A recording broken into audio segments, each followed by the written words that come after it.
अस्सलामुअलैकुम, this is Mohammad Irfan agricultural. इस video में हम काशिफ भाई का लेबर का सेटअप विजिट करवाएंगे।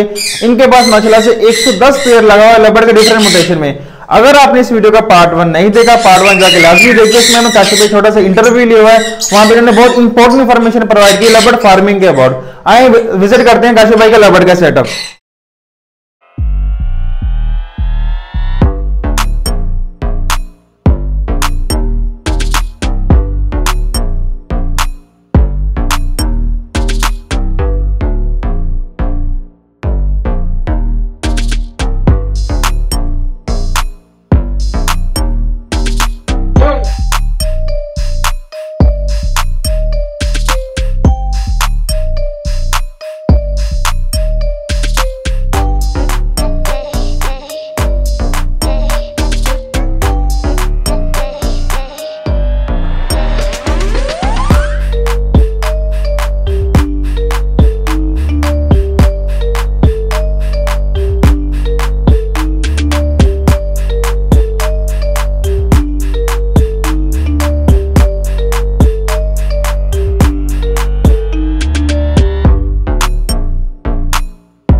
जी काशिफ भाई, सबसे पहले क्या दिखाएंगे आप?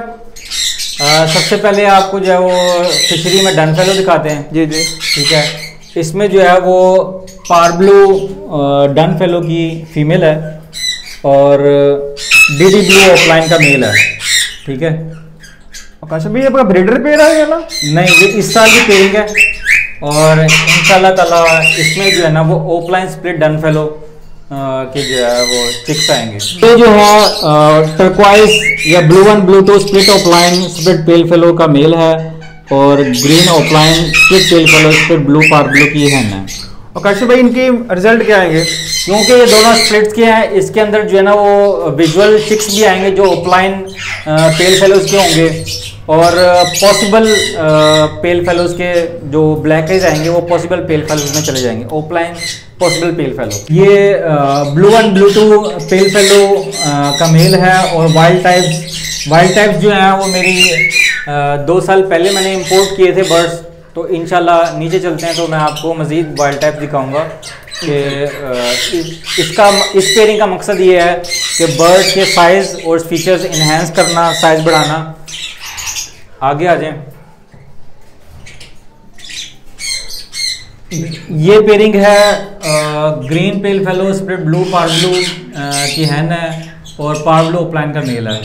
काशिफ भाई, अपने वाटर पोर्ट लगाए हैं, ये इसका लगाने का फंक्शन क्या होता है? ये ड्रिंकर इसलिए लगाया जाता है, मुख्तलिफ लोग जो है वो पॉट यूज़ करते हैं, मैं ड्रिंकर यूज़ करता हूँ। मकसद ये होता है कि पानी के ज़रिए जो है ना बर्ड क्योंकि गंद डालता है और वही गंदा पानी जब पिएगा तो बर्ड के जो है ना बीमारी के चांसेस ज़्यादा बढ़ जाते हैं। तो इसलिए मैं ड्रिंकर को प्रेफर करता हूँ, पॉट को प्रेफर नहीं करता। काशिफ भाई, वाटरमेलन वगैरह पानी में इस्तेमाल करवाने का सॉफ्ट फूड पे? सॉफ्ट फूड में भी इस्तेमाल होते हैं और पानी में भी इस्तेमाल होते हैं। जी, ये जो है ऑफलाइन पेल फेलो की हैन है स्प्लिट ब्लू पार्ब्लू की और blue one blue two split offline split pale fellow का मेल है। इसमें भी ये वर्किंग ये ऑफलाइन पेल फेलोज के लिए है। जी, ये वाइल्ड टाइप है और इस साल की लिमिटेड पेयरिंग्स की हैं, उसमें से एक पेड़ है। ये वाइल्ड टाइप्स मेरी खुद की इम्पोर्ट है जो कि 2 साल पहले आगे पौनी दरमाग से मैंने इम्पोर्ट किए थे। इंशाल्लाह इसको अभी मजीद बर्ड्स आपको इससे रिलेटेड दिखाएंगे। तो काशिफ भाई, इनके फर्स्ट ब्रीड हो रही है आपके पास? नहीं, मैं 2020 से ब्रीड करवा रहा हूँ वाइल्ड टाइप्स को और मगर अब बहुत सिलेक्टिव ब्रीड करवा रहा हूँ। इंशाल्लाह आपको दिखाएंगे कि क्वालिटी बर्ड किस तरह जो है ना वो ब्रीड करवाया जाता है और हर काम आप इसलिए ना करें कि सिर्फ अर्निंग पॉइंट ऑफ व्यू हो। जी ठीक है। काशिफ भाई, अपने सुराख किए हैं बॉक्स में, इसका फंक्शन क्या होता है? इसका बेसिकली ये फंक्शन है कि बर्ड को जो है ना वो जो बॉक्स है उसके अंदर वेंटिलेशन प्रॉपर रहे। जब प्रॉपर वेंटिलेशन आती है तो डेड इन शेल के चांसेस कम होते हैं। और आपने कहा भाई केस साइज क्या दिया हुआ है इन बर्ड्स को? केस साइज जो है वो 1.5 और 3 डेप्थ है। इसमें जो है ग्रीन पर्सनाटा, स्प्लिट ब्लू, पार ब्लू, बल्कि ब्लू 2 हो गया है, ब्लू 2 कन्फर्म है ये, और स्प्लिट डन फेलो है, जबकि ब्लू पर्सनाटा वो भी स्प्लिट डन फेलो है। इनके रिजल्ट वगैरह कैसे भाई क्या आएंगे? इसके रिजल्ट जो है, जो रेड आई बर्ड आएगा वो डन फेलो परसों होगा, और जो बाकी जो ब्लैक आइज आएंगे वो पॉसिबल डन फेलो हो जाएंगे। ये पेयरिंग है जी blue personata, split offline, split dilute का मेल है, और ग्रीन डिल्यूट ऑफलाइन की हैन है, स्प्लिट ब्लू। ब्रीडर पेयर है अभी आपका? नहीं, ये फर्स्ट टाइम ब्रीड करेगा, मेल ब्रीडर है, फीमेल फर्स्ट टाइम ब्रीड करेगी। और आपकी होम ब्रीड है कैसे भाई? जी होम ब्रीड है। इसमें जो है वो blue 1 blue 2 split offline split palette का मेल है, और ब्लू पैलेट की हैन है। ये आजकल जो है बहुत जो है हॉट आइटम बनी हुई है। आप ब्रीड इस्तेमाल करा रहे हैं कैसे भाई? ब्रीड इस्तेमाल करते हैं, मगर एक मुनासिब तादाद में, ज़्यादा नहीं। और कैल्शियम को सोर्स के तौर पर क्या इस्तेमाल कर रहे हैं आप? कैल्शियम में डी न्यूट्रिकल वो भी एक कैल्शियम सोर्स है। इसके अलावा कटल फिश बोन इस्तेमाल की जाती है, और इसके अलावा लिक्विड में भी calcium source calcium D3 use किया जाता है। काशिफ भाई आपका इंडोर सेटअप है, तो आप इसका एनवायरनमेंट कैसे मैनेज करते हैं? एनवायरनमेंट यही होता है कि इंडोर सेटअप में एग्जॉस्ट का इस्तेमाल बहुत ज़रूरी है, और एग्जॉस्ट भी ऐसी जगह पे लगना चाहिए जो आपकी क्रॉस वेंटिलेशन हो, मतलब एक शेड के एक सिरे से जो है वो ताज़ा हवा दाखिल हो और दूसरे सिरे से जो है वो निकल जाए, यानी हर सिरे से जो है ना वो आपका पूरा रूम या पूरा जो एरिया है वो वेंटिलेटेड होना चाहिए। अप्रोप्रिएट टेम्परेचर क्या होना चाहिए शेड का काशिफ भाई? मैंने वही कहा कि टेम्परेचर को कोई इशू नहीं है। मेन ये है कि आपको वैसे ब्रीडिंग के लिए अगर आप पूछना चाह रहे हैं तो ब्रीडिंग के लिए जो आइडियल टेम्परेचर है वो तकरीबन 27-28 से स्टार्ट होता है, और इससे ऊपर ना जाए, यानी पीछे पीछे रहे 26, 25, 24, 15 इस दौरान इस दरमियान में रहे, मगर 28 से अबव ना जाए। ये है जी पर्सनाटा डिल्यूट, लोग अभी काम कर रहे हैं फिशरी डिल्यूट में, तो ये आपके सामने है पर्सनाटा डिल्यूट माशाल्लाह, जो कि अभी तक बहुत कम लोगों के पास है, और ये भी अवाज भाई की लाइन का है, और अल्हम्दुलिल्लाह इस साल जो है वो अच्छे मेरे पास डिल्यूट आ जाएंगे पर्सनाटा। तो आपकी फर्स्ट ब्रीड है इस पेयर के साथ? डिल्यूट्स की, हाँ जी फर्स्ट है, मगर पहले से ब्रीड, ये भी मेरे घर की ब्रीड है। ये ग्रीन ऑफलाइन यूविंग स्प्लिट ब्लू 2 का मेल, स्प्लिट डिल्यूट का मेल है, और पार ब्लू डिल्यूट की हैन है। और काशिफ भाई में सॉफ्ट फूड के ये बर्तन रखे हुए हैं, ये को इसका फंक्शन क्या होता है? सॉफ्ट फूड में अमूमन जो है ना वो लोग प्लेट का इस्तेमाल करते हैं, मैं ये हांडी का इस्तेमाल करता हूँ। उसका सिर्फ रीज़न ये होता है कि कुछ बर्ड्स होते हैं ऐसे जो कि सॉफ्ट फूड अभी आप डालते हैं, दूसरे केजेस में जाते हैं तो देखते हैं कि उसने सारी सॉफ्ट फूड फेंक दी है, तो इसलिए जो है ना हांडी का इस्तेमाल करते हैं। तो काशिफ भाई सॉफ्ट फूड कितनी देर तक केज में रखना चाहिए? सॉफ्ट फूड आपको बनानी आनी चाहिए। आपने अगर अच्छी सॉफ्ट फूड बनाई है तो बेशक गर्मी हो सर्दी हो, मैं 12 महीने सॉफ्ट फूड देता हूँ, ठीक है। आपको एक तो बनानी आनी चाहिए, आपको पता होना चाहिए कि बर्ड को कितनी आपने प्रोवाइड करनी है, ठीक है। तो कोई इशू नहीं है कि कितनी देर पड़ी रहे, ठीक हो गया, मैं नहीं उठाता दोबारा। इसमें जो है ब्लू ऑफलाइन स्प्लिट पेल का मेल है और ग्रीन ऑफलाइन पेल की हैन है। तो काशिफ बॉक्स साइज क्या दिया आपने इन्हें? बॉक्स साइज जो है वो हाइट इसकी 11 है और जो वेट है वो 7 और 8 है। तो आपके मुताबिक हॉरिजॉन्टल ठीक बॉक्स रहते हैं कि इस तरह वर्टिकल सही रहते हैं? देखिए हॉरिजॉन्टल में जो एक ही बेनिफिट है वो ये है कि गर्मियों में बर्ड जब बच्चे बड़े होते हैं तो उसके अंदर स्पेस बहुत ज़्यादा होती है। इसके अलावा मैं ये समझता हूँ कि हॉरिजॉन्टल में नुकसान ही नुकसान है, मसाइल ही मसाइल हैं, सिर्फ एक ही बेनिफिट है। बाकी इसमें सिर्फ एक ही जो है वो मसला है कि जब बच्चे बड़े होते हैं तो स्पेस कम होती है, इसके अलावा इसमें सारे बेनिफिट हैं। काशिफ भाई एक तो नुकसानात बताएंगे कि हॉरिजॉन्टल क्या नुकसानात हो सकते हैं? नुकसानात इसमें काफ़ी नुकसान है, मसलन क्योंकि हॉरिजॉन्टल में स्पेस काफ़ी होती है, तो अमूमन देखने में आया है कि जो फीमेल है अगर वो यंग है, पहली लेंग आई है, तो प्रॉपर इंक्यूबेट नहीं कर पाती, और कुछ अंडे जो है ना, क्योंकि जगह ज़्यादा होती है, कुछ अंडे आगे पीछे हो जाते हैं और वो ठंडे होके डेडिंग सेल हो जाते हैं। और इवन के ऐसे भी चांस आए हैं कि देखने में आया जब आप खोलते हैं ना बॉक्स, तो कुछ फीमेल होती हैं एग्रेसिव होती हैं, वो डर जाती हैं, तो जो न्यूली हैच बच्चा है वो उन्हीं के पंजे के साथ चिमड़ा होता है, और वो जब वो उड़ती हैं फ्लाई करती हैं तो बच्चा आगे पीछे हो जाता है, और वो बच्चा बाहर ही पड़ा हुआ अमूमन जो है वो, बल्कि ऐसा देखने में आया कि वो किसी तरह मर भी जाता है, और कई दफ़ा इस तरह बचाए हैं बच्चे।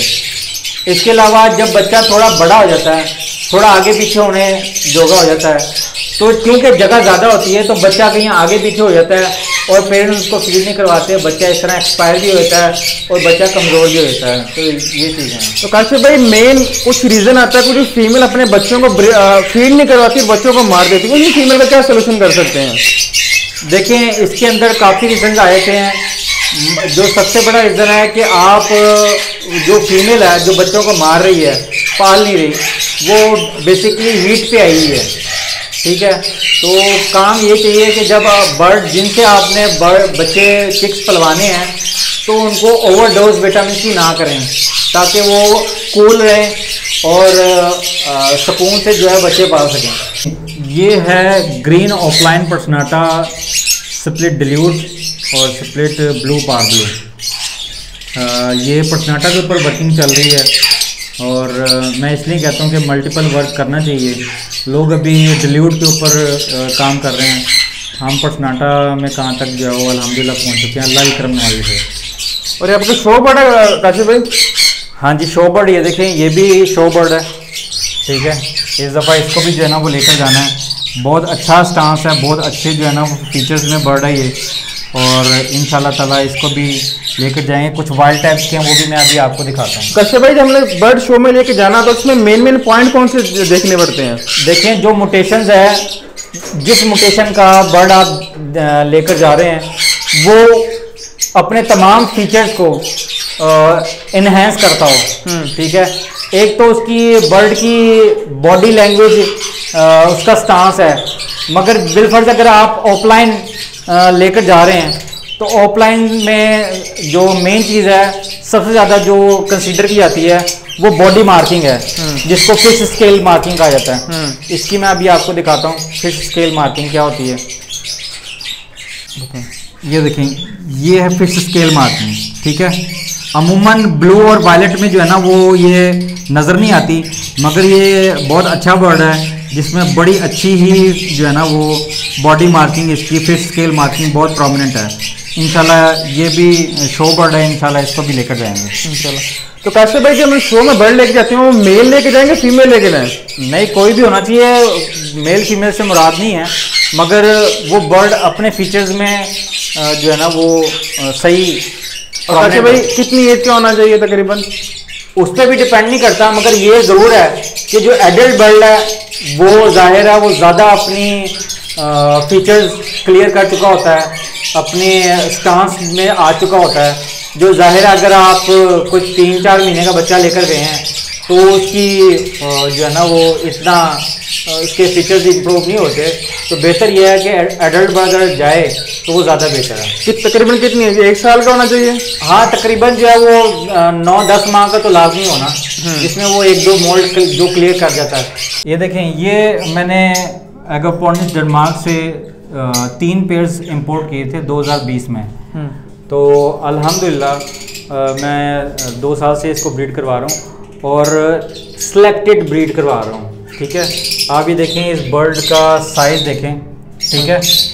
तो इंशाल्लाह इसके ऊपर वर्क कर रहे हैं कि मज़ीद अपनी जितनी म्यूटेशंस हैं, अपने जितने बर्ड्स हैं, वो इसी जो है ना वो साइज़ में डेवलप कर सकें। वर्किंग जारी है इंशाल्लाह। ज़्यादा मज़ीद जो अपने बर्ड की इम्प्रूवमेंट है, मैं ये समझता हूँ कि जो भी ब्रीडर है उसका वाइल्ड टाइप जो है ना वो उसके शेड में होना बहुत ज़रूरी है, कश्यप भाई इसमें मेन पॉइंट कौन से हैं जो आपको लगता है कि हाई क्वालिटी के पॉइंट होते हैं?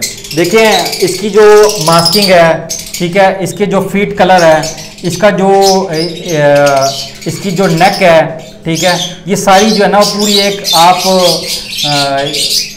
BVA के उस पे साइड पे जाएंगे तो इसके पूरे एक पॉइंट्स हैं कि यहाँ पे जो है ना नेक यहाँ तक आनी चाहिए, इसके पीछे जो है वो शेड इस तरह से बनता है, इसकी जो है बेली इस तरह बनती है, इसकी जो मास्किंग है यहाँ से स्टार्ट होती है। तो इस तरह के मुख्तलिफ जो है ना वो इसका साइज़ इतना बनता है, इतनी जो है वो इसकी हाइट बनती है, ये पूरे इसके जो है ना वो पॉइंट्स होते हैं इस तरह से, ठीक है। आपके चैनल के तवज्जो से मैं लोगों को ये बताना चाहूँगा कि आप बिज़नेस पॉइंट ऑफ व्यू से जितना आपने काम करना है वो करें, मगर 10 to 15% आप क्वालिटी वर्क लाजमी करें। अब ये वाइल्ड टाइप फिशेज़ हैं जो कि मैंने 2 साल पहले इंपोर्ट की थी अगापोर्नी डरमांग से, तो अब इसको मैं तब ब्रीड करवाऊंगा जब ये 18 मंथ्स की हो जाएगी। जब ये 18 मंथ्स के होंगे तब इनको ब्रीड पे लगाया जाएगा और इनसे सिर्फ 1 या 2 क्लच लिए जाएंगे, ठीक है। तो क्वालिटी वर्क बताना मकसद ये है। अभी ये सिर्फ 8 मंथ्स का पीस है, आपके सामने इसकी लेंथ, इसका साइज़ आप देख रहे हैं, इसका लेंथ, इसकी साइज़, ठीक है। तो ये अभी सिर्फ 8 मंथ्स का बर्ड है। अभी जब ये 18 मंथ्स का होगा 10 महीने बाद, तो ये चीज़ और डेवलप हो चुकी होगी, ठीक है। तो अपने शेड में एक तो वाइल्ड टाइप्स लाजमी रखें और अपने जितने भी म्यूटेशंस हैं उनको इसके ज़रिए इम्प्रूव करें, मगर वो तभी इम्प्रूव होंगे जब आपके पास अच्छे वाइल्ड टाइप्स होंगे, ठीक है। तो और उसको आप एक रूल्स के तहत उसको ब्रीड करवाएंगे, यानी इसकी एज लिमिट जो है, जो ब्रीडिंग की है वो 18 मंथ्स हो तब इसको ब्रीड पे लगाएं और मैक्सिमम 1 या 2 क्लच लिए जाएं सीज़न में। अच्छा, मैं सबको सजेस्ट करूँगा कि आप बिज़नेस ज़रूर करें, मगर बिज़नेस भी ऐसे होना चाहिए कि आप इंजॉय भी करें और आप जो है ना वो बिज़नेस भी हो रहा हो। तो ये देखें, ये अल्बाइनो रेड आई का मेल है। अमूमन मेल का साइज़ छोटा होता है, ठीक है। तो आप ये देखें, अल्बाइनो रेड आई वैसे ही एक जो है ना वो वीक ब्लड है, तो ये एक मेल होने के बावजूद इसका साइज़ देखें, ठीक है। तो अल्हम्दुलिल्लाह मेरे पास अल्बाइनोज़ में 5 to 7 एग रेशो और चिक्स रेशो है और मेरे पास चिक्स की मोर्टेलिटी भी नहीं है। तो ये सब जो है ना वो मेहनत से आता है, और जब आप शॉर्टकट ना खेल रहे हो, ठीक है, क्वालिटी वर्क कर रहे हो और आपको जो है ना वो जो ब्रीडिंग की जो साइंस है वो आपको पता हो और आप एक अच्छी एज में जाके बर्ड को ब्रीड करवाएं, तब ऐसी चीज़ बनती है मुसलसल मेहनत के बाद।